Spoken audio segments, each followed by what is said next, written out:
Three, two, one. Hi, everybody. I am Laura Magitano, and I am here with Alan Knight, and we're so excited to be here for our first inaugural show called Heart to Heart Live with Alan and Laura. And I just take a minute to tell you that this show is all about communication. As a matter of fact, that's the tagline, Heart to Heart Live with Alan and Laura and Alan, the communication show. So my first question to Laura is, Laura, what are the top 2 or 3 things that excite you about doing this show? Well, the first thing that really excites me about doing this show is we get to share a lot of information and really help people improve their communication. The other thing that excites me is we get to have a lot of fun together. You and I have had a lot of fun already while getting ready for this show, so we get to have more fun. And then 3, I'm hoping we get the chance to interact with some people. Hopefully people will watch and comment and we'll get to communicate, practice communicating on our communication show. So what are some of the benefits that people are going to get from watching this show? Well, there's going to be a lot of benefits, but I just want to start by saying, if you are someone out there who's an entrepreneur, someone who's starting out in their business or have been in business, and you feel that some things are holding you back, this show is for you, because this is all about helping you to overcome some of the blocks, some of the limitations, whether they're inner motivational confidence areas or presenting, public speaking, networking, trying to connect with people online. And then if it has to do with anything related to content and messaging, that's what where Laura really comes in. Her expertise is a lot more with content expertise and how to message your brand, your personal brand. And I'm all about more the interpersonal skills and the personal development skills. So you're going to get a lot of information, tools and techniques, inspiration. And Laura, I think it's going to be a lot of fun as well. Would you agree? I completely agree. So we're going to start. This topic today is all about heart-centered approach to marketing yourself. Now, before I start interviewing Laura here, because we're going to start with her, I'm going to ask her a bunch of questions related to content, writing, messaging, personal brand, and so on. But before I do, I just want to clarify what I believe we mean. And Laura, you could jump in if you think I'm off track here. When I'm referring to heart-centered communication and relationships, what I'm referring to the fact that these are beyond superficial connections. They're beyond being too salesy. They're beyond just being kind of monotonous type of the type of connecting with people. We're talking about communicating from your heart, communicating from your authenticity, communicating with passion and enthusiasm, and your ability to really attract and build relationships with people. So that's what we mean by heart-centered approach to marketing yourself. So, did you want to jump in, Laura, and add anything? No, I don't really have anything to add to that. I completely agree. You don't have to agree for the sake of agreeing, Laura. No, I really do. I'm really passionate about that. You said it well. Are you ready for some of my questions? I'm absolutely ready for your questions. Okay, because you have a lot of expertise. You were an actor. You were a psychologist. You put a lot of things together in terms of how you help people in their messaging. So you got an amazing background that enables you to be a real expert in this field. So the first question would be, could you give us an example of a heart-centered and non-heart-centered marketing message? Give us the difference so that people out there could feel, oh, that's how I could be more effective.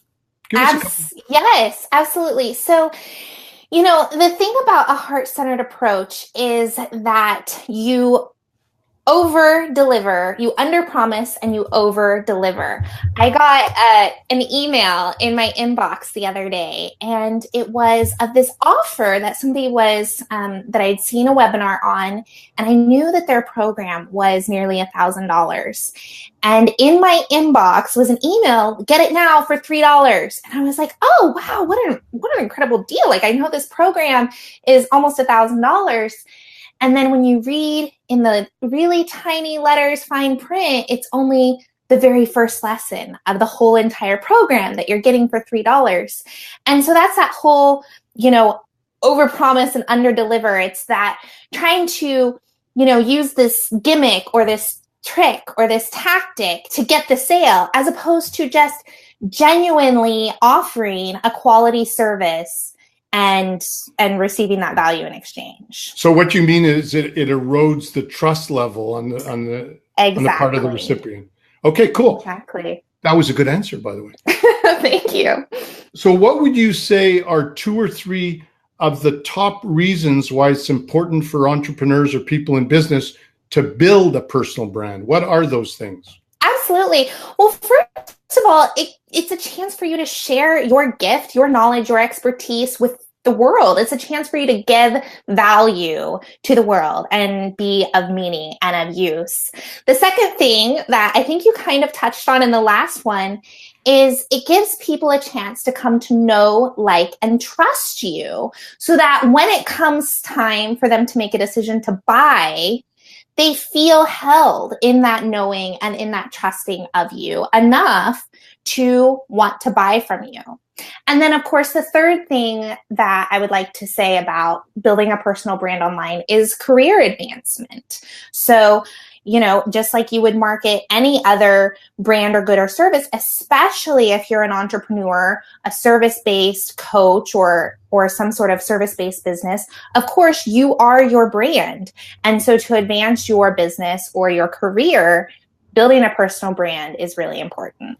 It's interesting. As I listen to you talk, it becomes clear that branding is not just about sitting down and creating a cool logo.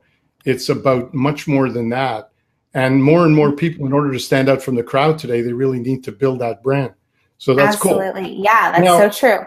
Would you say, dear Laura, that building a personal brand is for companies, or is it also for entrepreneurs? I think it's for companies and entrepreneurs, and it's also just it's for all people, really, all professionals, all employees. Even if you don't have any aspirations in your own business, building a personal brand is really building a reputation. It's a reputation for the kind of person that you are. It's a reputation of being knowledgeable in your field or an expert in your field. And the thing about it is even if you're going to apply for jobs online, most employers these days are going to search you. They're going to Google your name. And if they see that you are regularly publishing articles or posting on social media, speaking knowledgeably about your topic, showing up in good character in your online presence or in your day-to-day life, offline presence, that's going to impact your ability to move up in your career, even if you don't own a business. In fact, I recently had a recruiter for a job contact me because of my online presence. So it doesn't matter if you're trying to build a business and you're getting into social selling. Absolutely. So either way, it's great. Thank you for that. I'm just teasing. Do you mind if I comment on something you said earlier? Yeah, sure. We were talking about a heart-centered approach to communication. And one of the things that I realized is that connecting with people is a lot more than what you know. It's more about the feel that you give to that other person or those other people or your audience in general. And one example comes to my mind that I attended a conference last year, and this very media expert said that a lot of people don't realize people buy primarily on emotion. And he used the example of a company called Sidekicks, which I don't know if you know it, Laura, but it's a competitors to Uncle Ben's Rice. And they came up with a product that had 10% lower sodium, and they couldn't understand why it wasn't more successful. Very exciting, 10% less sodium, right? So they hired this company who understood the power of emotion, and they created a little caricature called Mr. Salty. And within days, they had 20, 30,000 people following them, and their sales went through the roof, not because of the 10% low sodium, because they fell in love with Mr. Salty. Mm-hmm. So I think when we're talking about heart-centered relationships and communication, it's more about the feel. So the more I hear you speak about it, about personal branding, people want to fall in love with you, and you have to make them feel good, Yeah, so, absolutely. In fact, Sorry if I interrupted your flow. No, actually kind of adding to that.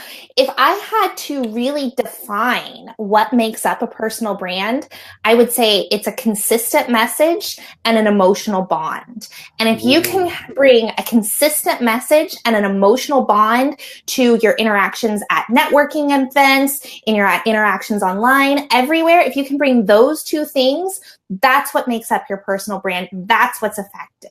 Wow. That resonates. That's a show in itself, as a matter of fact. That might even be your next book. Could you say it again? It's a consistent message and an emotional bond. Those are the two key, must-haves that make up your personal brand. So if you want to start showing up in your personal brand powerfully, give a consistent message, create an emotional bond, and you've got it.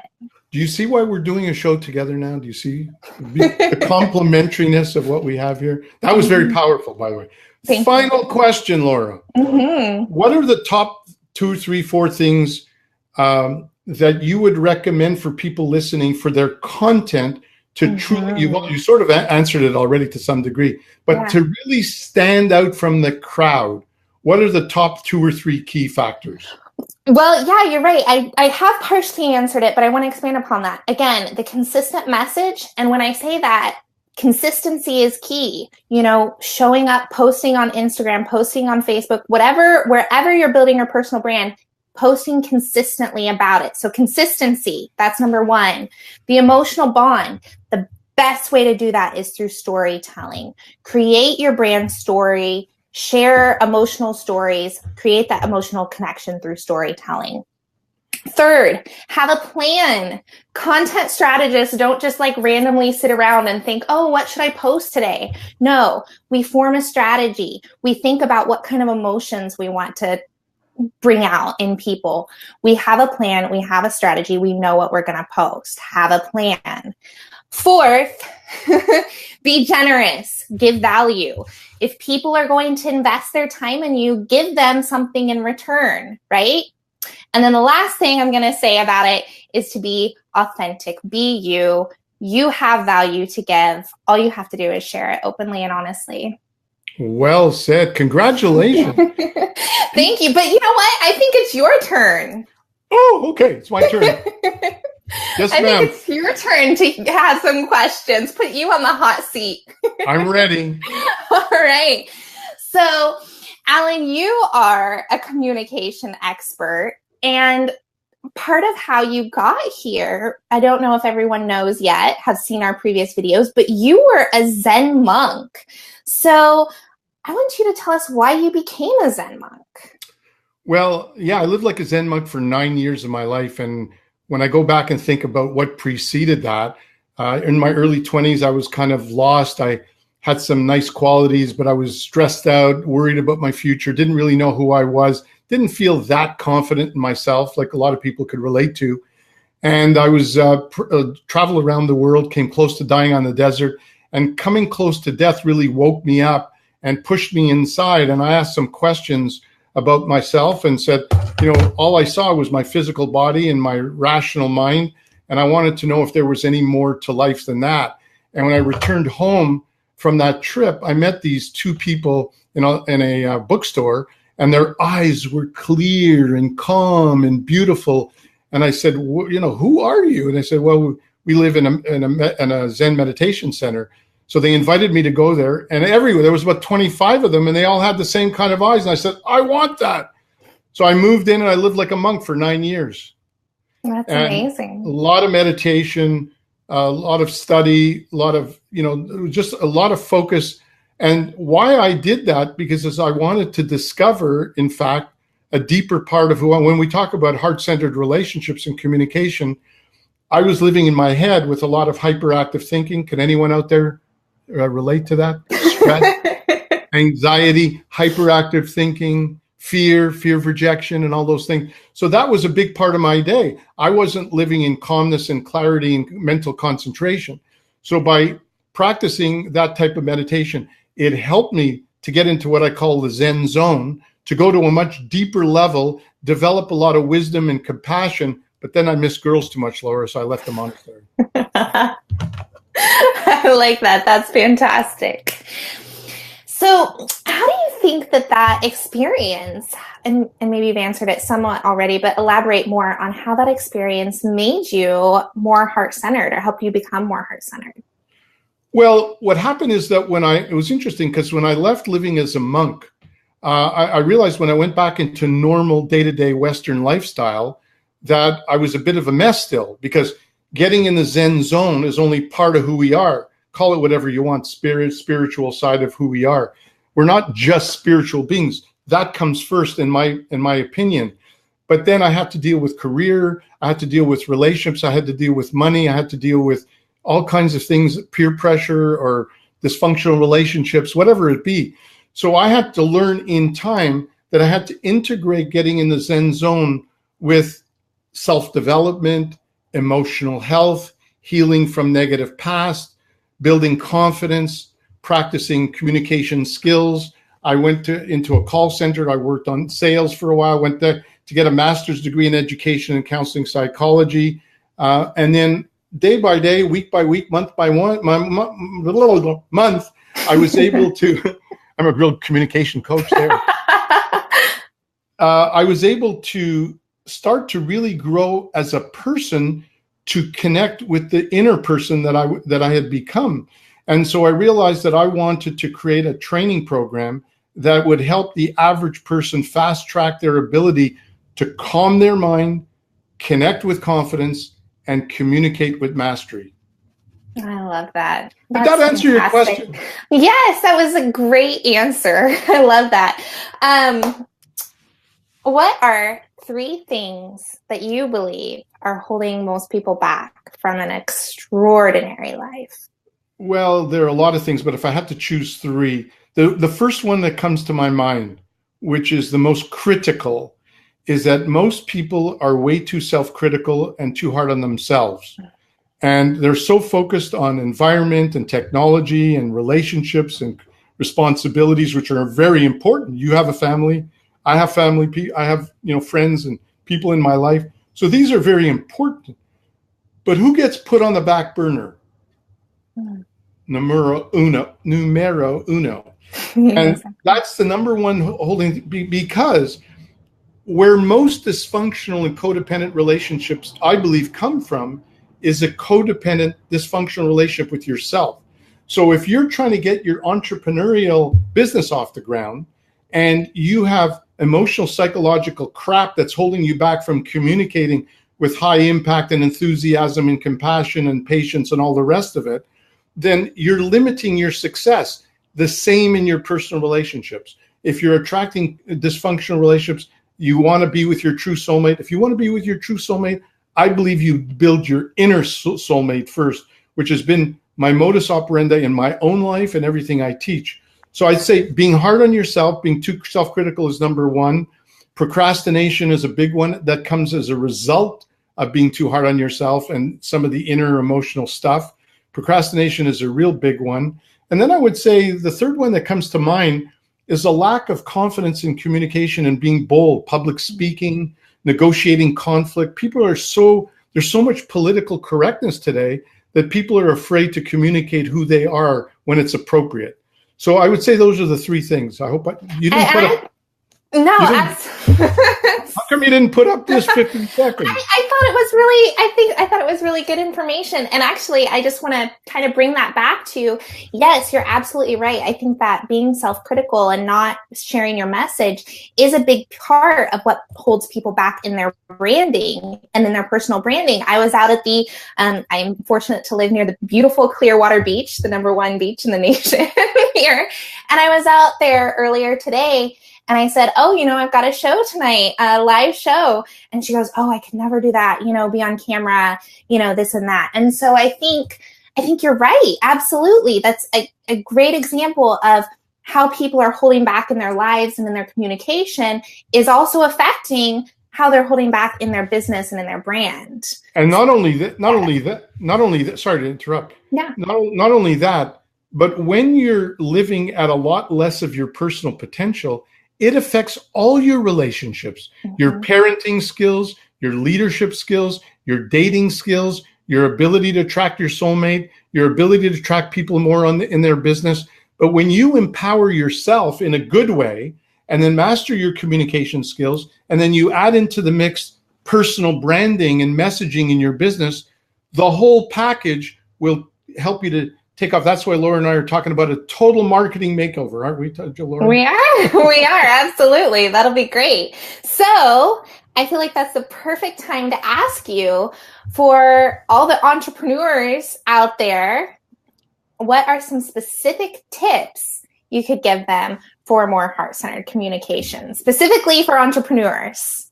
I'll just go with a couple of things when they're connecting with people, whether they're networking, on the phone, meeting them at a party. Number one, stop selling. Just connect with people in a down-to-earth, genuine way.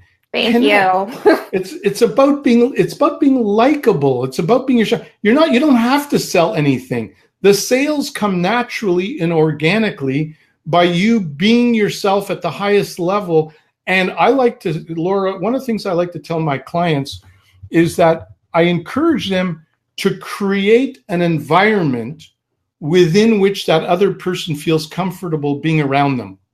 And so if you do that, the person's going to be more trusting of you. They'll like you more. They'll be open and receptive. So I would say connect in a down-to-earth, genuine way. Second thing is ask some questions. Don't just talk about yourself. And I know a lot of people ask a question. Meanwhile, they're thinking about what they're going to say next. They don't really care about what the person is saying. But be an active listener. Be very present and really care about the other person. And the other person might need, an encouraging word. They might need a hug. They might need, like Laura sometimes gives me heck for something. That's called tough love. You want to respond, really listen and respond. If you do that, the person's going to think, wow, this person really listens to me, And then don't be afraid of, I hate that word closing, but there's a time to connect. There's a time to dance. There's a time to, poetically speaking, dance with your client. And then there's a time to story tell, but then there's a time to bring it to a close. So if I'm speaking with you, Lauren, we chit chat, and then I say, well, you've got a couple of options. You can go this way, da-da-da-da-da. You can go that way, da-da-da-da. Which one would you prefer? Mm-hmm. Don't be afraid to just bring it to a close and just say, which one would you prefer? Or which one would you like to go with? And shut up, just be quiet. So those are some of the tips. There's so many other tips we'll talk about as the weeks go by. And, on that, I would like to say, don't be afraid to advocate for them on their behalf. There's a difference between being pushy or salesy with your offer. But if you know in your heart that what you have to offer is going to help someone, don't be afraid to say, well, what would it take to make this a yes today? Maybe they need, maybe you can work out some sort of a payment plan, or maybe you want to start on a different date, or I don't know what it's going to take. But sometimes if you know in your heart that what you have to offer is going to serve them and give them the value that they need, don't be afraid to advocate for them on their behalf and help them take that next step. Could not have said it better. So on that note, as we come to a close, how did you like the first show so far, Laura? I love it. I had a lot of fun. I felt like we gave some useful tips. So what do you think? We'll find out from the people. Yeah, we will. So if people are interested in any of your services, how do they get in touch with you? So I have a website. It's lauramagitno.com. I know that that's a lot to say. You might be able to put my name on the screen. The name is there. And I can share it on the Heart to Heart Live Facebook page also. Or you can reach out to me, send me a message on Facebook, Instagram, all of those things. How about you? How would they reach out to you? I'm a little bit more compassionate than Laura. I have a short name, Knight. Alan Knight. More compassionate.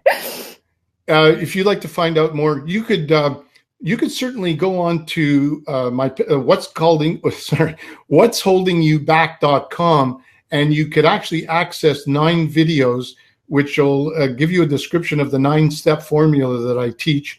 If you want to go to my main website, just go to alanknight.com, and you could set up a time to have a complimentary assessment and evaluation of me anytime.